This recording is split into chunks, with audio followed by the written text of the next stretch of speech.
भीषण गर्मी से मजदूर की मौत। कछार जिले के काटीघोड़ा के शियालटेक कालीनगर गांव में भीषण गर्मी के कारण एक मजदूर की मौत हो गई। मृतक का नाम चैनदास है। जानकारी के अनुसार वह गांव के ही एक व्यक्ति के घर की छत पर टीन लगाने के दौरान अचानक बेहोश हो गए।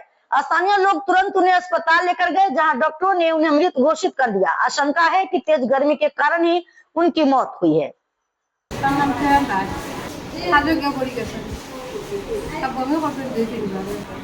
কার বাড়িতে কাজ গেছেন? আপনার বাসা কিতা কাজ করেন তাই?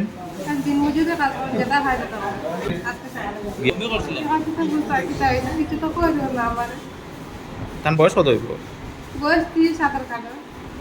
আর বাচ্চা কাচ্চা কয়জন? পরিবার আর কেউ আছো? উপার্জনকারী কেউ আসেননি পরিবারে? সকালে খাইয়া উড়িয়া এখানে গিয়ে বমিও করছে, বমিও করার পরে মারা গেছে। তখন তারা সন্দেহ তলে এখানে লইয়া আইছেন যে মারা গেল নি না আছে ওটাও। তো আমরা সন্দেহ মানে ওটাও যে গরমে কিছু করিয়া তার কিটাও মারা ওরা গেল ওটাও রোদ কাজে আসতো সাগর টিন বাজে